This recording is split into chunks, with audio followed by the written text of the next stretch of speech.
This is the best of the week on Relevant Radio. I have a note here that came in from Nola, and she's listening on the Relevant Radio app. She says, how do I find a spiritual director? Well, that's a great question. It can be easier said than done, but I'll give you some tips I think that will be helpful to you. First of all, I'd recommend that you read an article by Father Jordan Aumann, Aumann.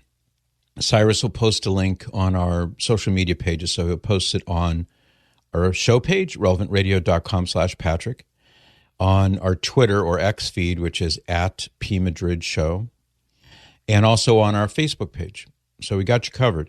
So this is an article I wrote about a chapter in a book that he wrote about the qualities to look for in a good spiritual director. So the opening part is something I wrote, some reflections of my own, etc. And I really do believe in the points that he makes about the qualities to look for in a spiritual director. Now, he's coming at it, as I do, although he wrote about this long before I had an opinion on the issue, but he takes the position that it's a good idea to find a Catholic priest, and he gives the examples of things like sagacity and experience and knowledge and learning and ingredients that are helpful for somebody to give you like real deep spiritual direction.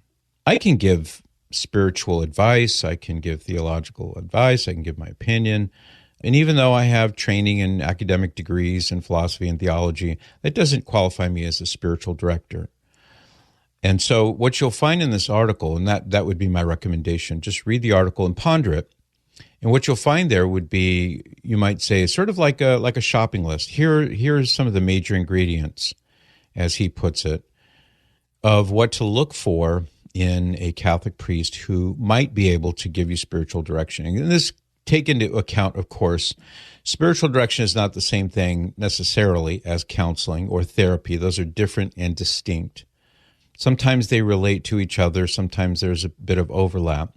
Not all priests, maybe most priests, are not trained in therapy or they're not trained as counselors per se.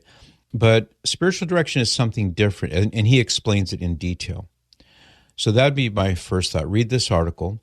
The second thing would be think about some of the priests in your area. I don't know where you are just on the basis of your email. So wherever you are, maybe there's a monastery in your area, maybe Carmelite priests or Dominicans who are running a parish, for example.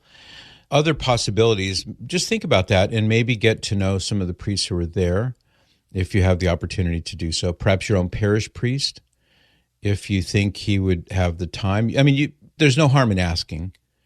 And you could say, I'm really looking for a priest spiritual director, thinking maybe I could meet with him for an hour once a month kind of thing. Is that possible?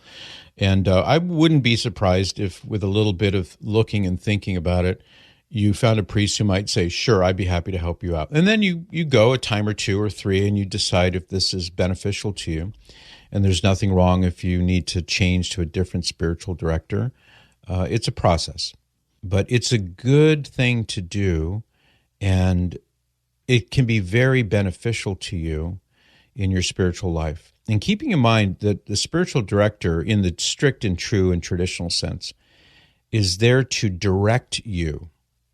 He doesn't have like absolute authority over you or anything like that. You're entering into an agreement in which you say, you're not signing a contract or anything, but in which you say, I'm going to ask the Lord to help you guide me in my life, in my spiritual day-to-day.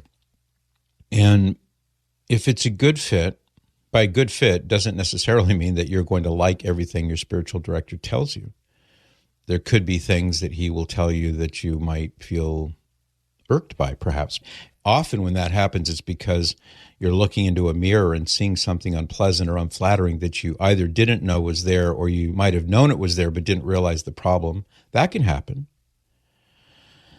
But in this spiritual director-directee relationship, the goal is to follow the directions as best you can so that you can grow closer to the Lord.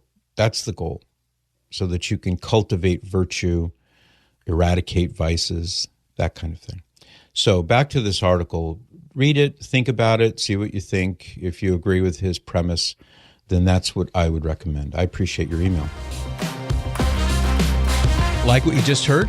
Share it with your family and friends. And thanks for listening.